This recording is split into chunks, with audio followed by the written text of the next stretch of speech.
Alors nous sommes dans le chemin qui nous monte jusqu'aux vignes donc. Voilà. Et de l'Arboussas. Oui. Donc alors tu me disais que Mondavi avait prévu là. Là Mondavi avait prévu tout le long de ce chemin de faire une défriche et de planter des vignes.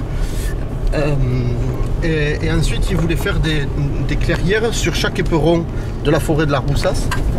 Et donc de manière à ce que ça fasse un peu la forme d'une main. Voilà, donc La forme d'une main. voilà, ça faisait la forêt de l'Arboussas, ça fait 5 éperons qui ont la forme de doigts quand on le regarde de dessus. Et il avait prévu de faire des parcelles le long de chaque éperon. Hein. D'accord.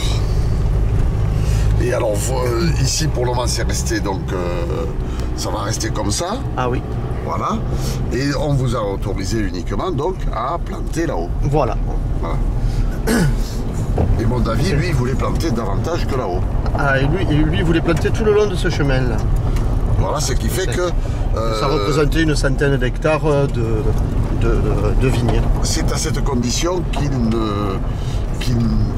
voulait venir, sinon il n'investissait pas parce que c'était pas rentable pour lui. Voilà, oui. Voilà. Et sans vouloir rentrer dans les polémiques, bon, est-ce que c'était un projet raisonnable ou est-ce que c'était un projet surdimensionné qui était quand même dangereux pour... Les avis sont un peu partagés. C'était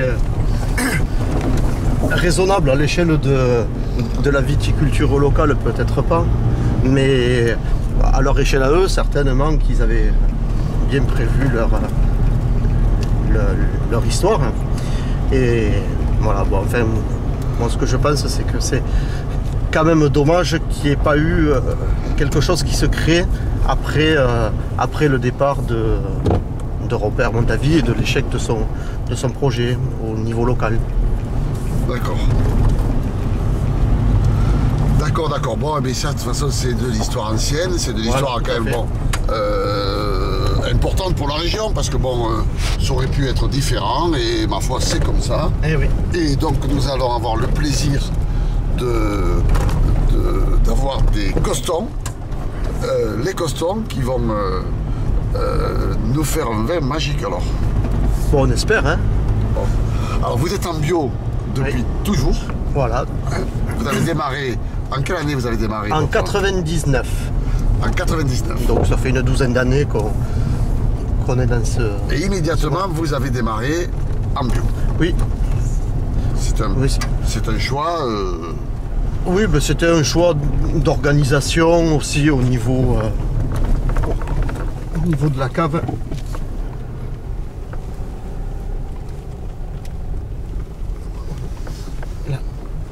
Alors donc là ça a été défriché. Voilà, oui, il y a eu une coupe de bois.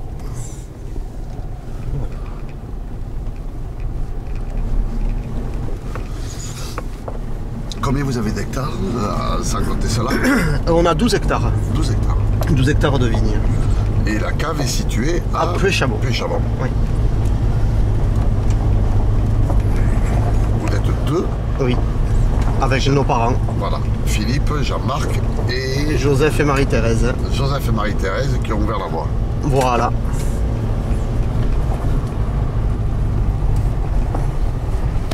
Alors, Là, raconte-moi. on arrive sur le plateau dans environ 500 mètres. Voilà, donc là c'est le dernier raidillon pour arriver sur le plateau.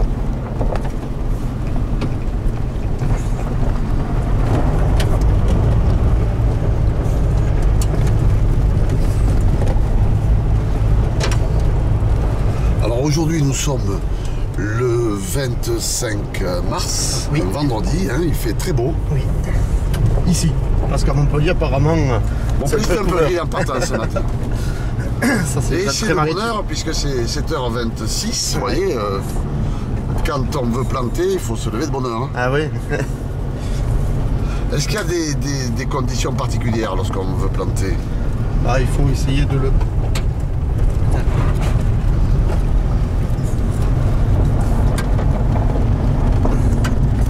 Il faut essayer de le faire dans les bonnes... Une saison. Voilà. Oui. Est-ce qu'on peut planter toute saison ou est-ce qu'il faut planter vraiment? Non, il vaut mieux planter. Ah, alors là on arrive au plateau. Voilà, ça y est, on est sur le plateau. Donc... Et voilà un magnifique mur que vous avez remonté. Oui. Sur... en fait, le mur fait 1 km de long. Et on en a remonté les 2/3. On laisse le reste pour l'année prochaine. Voilà. Parce qu'à l'origine, ça devait être des parcelles de prairies où ils devaient parquer les animaux, je pense. Donc voilà le pourquoi du le pourquoi du mur. Le pourquoi du mur. Et en dessous, il y a une chapelle, donc il devait y avoir ou des moines ou qui exploitaient. Il y a une petite bergerie aussi. Et bien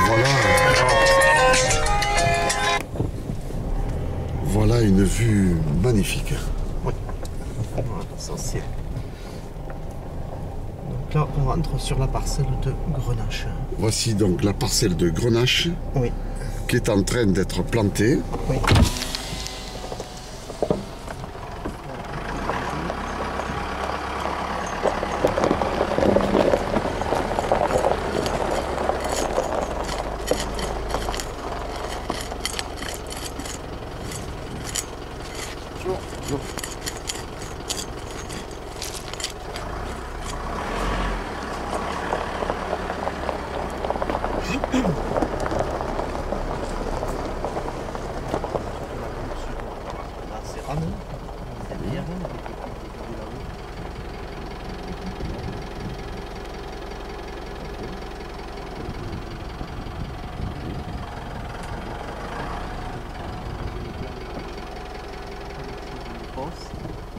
Et puis Chabon là-haut.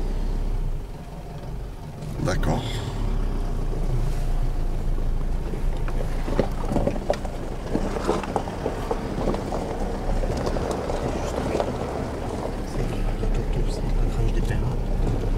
D'accord. Alors ce terrain a été défriché? Oui, en 2006. En 2006. Alors défriché, c'est-à-dire? En fait, il y avait de la forêt comme là. côté. Voilà. D'accord. On a laissé une bande là au milieu pour laisser passer les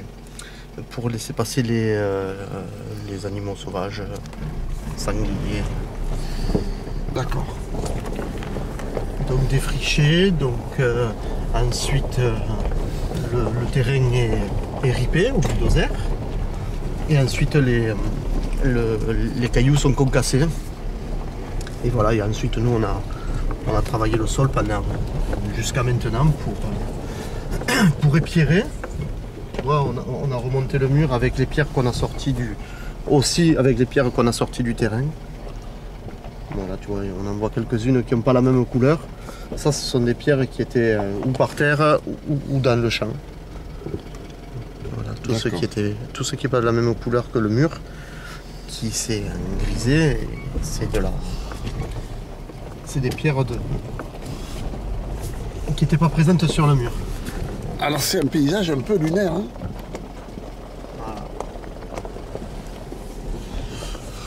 Je vais me prendre pour Armstrong lorsque je vais poser le pied là-dessus. Un petit pas pour l'homme, un grand pas pour l'humanité.